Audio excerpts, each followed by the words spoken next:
News പ്ലസിലേക്ക് സ്വാഗതം. എങ്ങനെയാണ് രമേശ് ചെന്നിത്തല NSSന് പ്രിയപ്പെട്ട ആളായി മാറിയത്? ഈ ചോദ്യത്തിനുള്ള ഉത്തരമാണ് ഇന്നത്തെ എപ്പിസോഡ്. നമുക്ക് ലഭ്യമായ വിവരങ്ങളുടെ അടിസ്ഥാനത്തിൽ ഇതിനേക്ക് വേണ്ടി ഒരു വലിയ റോൾ പ്ലേ ചെയ്ത ഒരു വ്യക്തി ഉണ്ട്.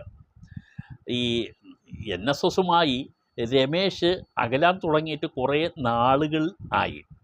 ഈ സുകുമാരൻ നായരുടെ ഗുഡ് ലിസ്റ്റിൽ നിന്നും ഈ രമേശ് ചെന്നിത്തല മാറിപ്പോയതിന് ശേഷം ആ ഗുഡ് ലിസ്റ്റിൽ പലരും കയറി വന്നു. അദ്ദേഹത്തിനെ സുകുമാരൻ നായരിൽ നിന്നും അകറ്റുന്നതിന് ശരിക്കും പാരവെച്ച മറ്റൊരു കോൺഗ്രസ് നേതാവും ഉണ്ട്. ആൾ തിരുവനന്തപുരം ജില്ലക്കാരനാണ്. അദ്ദേഹം രമേശിൻ്റെ ഗ്രൂപ്പ് വിട്ട് ഇപ്പോൾ സതീശൻ്റെ ഗ്രൂപ്പിലേക്ക് കയറി നിൽക്കുന്നും ഉണ്ട്. ഒരുപാട് സ്ഥാനങ്ങളൊക്കെ അലങ്കരിച്ച വ്യക്തി ആണ് അദ്ദേഹം. ഒരിക്കലും ആരും പ്രതീക്ഷിക്കാത്ത പല സ്ഥാനങ്ങളിലേക്കും പല സീനിയർ നേതാക്കളെയും മറികടന്നുകൊണ്ട് ഞാൻ ഈ പറഞ്ഞ വ്യക്തി എത്തുകയും അദ്ദേഹം NSSുമായി നല്ല ചങ്ങാത്തത്തിൽ ആവുകയും ചെയ്തു. ആ ചങ്ങാത്തത്തിൻ്റെയൊക്കെ ഒരു റിസൾട്ടാകണം രമേശിന് NSSുമായി കുറേ അകൽച്ച ഉണ്ടായ സംഭവങ്ങൾ വന്നു. രമേശ് അങ്ങനെ മാറി നിൽക്കുകയും ചെയ്തു. പക്ഷേ ഇപ്പോൾ രമേശ് NSSൻ്റെ ഗുഡ് ലിസ്റ്റിൽ വന്നു കഴിഞ്ഞു.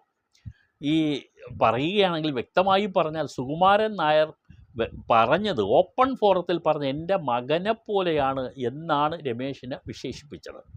അടുത്ത മുഖ്യമന്ത്രിയാകാൻ യോഗ്യനെന്ന് വരെ പറഞ്ഞു വെച്ചു. അതെല്ലാം കാണിക്കുന്നത് രമേശിന് NSSുമായിട്ടുള്ള ബന്ധം വീണ്ടും ദൃഢമായി എന്നുള്ളതാണ്.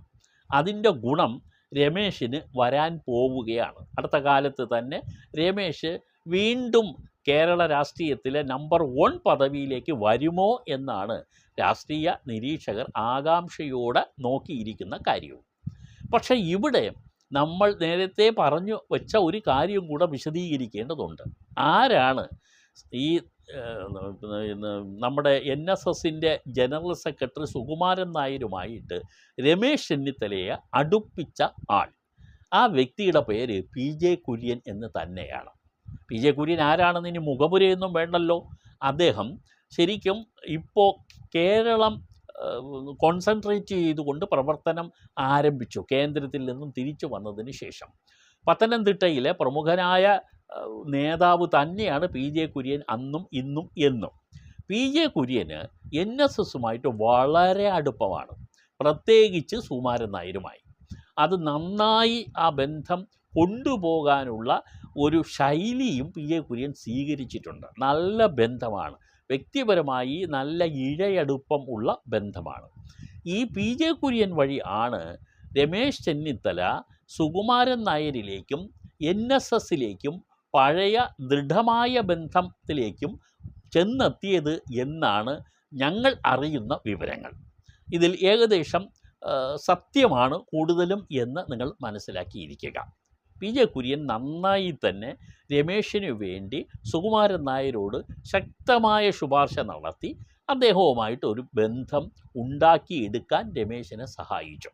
രമേശ് ഇപ്പോൾ NSSൻ്റെ പ്രിയപ്പെട്ട കോൺഗ്രസ് നേതാക്കളിൽ ഒരാളായി മാറിയിട്ടുണ്ട്. രമേശ് അവിടം കൊണ്ട് മാത്രമല്ല, രമേശിനിപ്പോൾ ഈ SNDPയുടെ പ്രധാനപ്പെട്ട നേതാവ്, ആ സമുദായത്തിൻ്റെ ഏറ്റവും പ്രബലനായ നേതാവ് വെള്ളാപ്പള്ളി നടേശനും ഗുഡ് സർട്ടിഫിക്കറ്റ് കൊടുത്തു കഴിഞ്ഞു.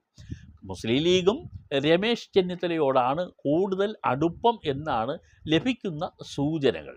സതീശനേക്കാളും അവർക്ക് പ്രിയപ്പെട്ടത് രമേശ് ചെന്നിത്തലയാണ് എന്നുള്ളതാണ് നമുക്ക് ലഭിക്കുന്ന ചില വർത്തമാനങ്ങളിൽ നിന്നും മനസ്സിലാകുന്നത്. എന്തായാലും NSS ഇപ്പോൾ രമേശിനെ ചേർത്ത് പിടിച്ചിരിക്കുന്നു. രമേശിൻ്റെ നല്ല കാലം തുടങ്ങി എന്ന് തന്നെ നമുക്ക് പറയേണ്ടി വരുന്നു. കേരളത്തിലെ കോൺഗ്രസിൻ്റെ ഗതിവിഗതികളിൽ NSSന് നല്ലൊരു റോൾ ഉണ്ട്. അവരുടെ ഒരു കോൺഗ്രസിൻ്റെ നേതൃത്വം പലപ്പോഴും പരിഗണിക്കാറുണ്ട്. ആ പരിഗണന ഇനി രമേശിനേക്ക് വേണ്ടി വരുമ്പോൾ കോൺഗ്രസ് നേതൃത്വം അത് അംഗീകരിച്ചു കൊടുക്കേണ്ടി വരും എന്നുള്ളതാണ് ഒരു യാഥാർത്ഥ്യം. എന്തായാലും NSSൻ്റെ രമേശും NSSും തമ്മിലുള്ള മഞ്ഞുരുകിക്കഴിഞ്ഞു. അത് അവർ തമ്മിൽ കൂടുതൽ അടുപ്പത്തിലേക്ക് പോവുകയും കേരള രാഷ്ട്രീയത്തിൽ നമ്പർ 1 എന്ന നിലയിലേക്ക് രമേശ് വളരുകയും ചെയ്യാൻ തുടങ്ങിയിരിക്കുന്നു. ചെയ്തു എന്ന് വേണമെങ്കിൽ പറഞ്ഞു വെക്കാം. പക്ഷേ ഔദ്യോഗികമായിട്ട് നമുക്ക് അങ്ങനെ ഒരു സീലിംഗ് കൊടുക്കാറായിട്ടില്ല. വൈകാതെ അത് ഉണ്ടാകും എന്നാണ് മനസ്സിലാക്കുന്നത്. എന്തായാലും ഇവരുടെ സൗഹൃദങ്ങൾ ആരംഭിച്ചല്ലോ, അത് നല്ല കാര്യം. അതിന് വഴിയൊരുക്കിയ PJ കുര്യൻ ചെയ്തതും വളരെ മഹത്തായ കാര്യം എന്നു മാത്രം ഇപ്പോൾ പറഞ്ഞു വെക്കുന്നു. കൂടുതൽ വിവരങ്ങൾ വരുമ്പോൾ അത് തീർച്ചയായിട്ടും ഈ ചാനലിൽ പങ്ക് വെക്കുന്നുണ്ട്. നന്ദി.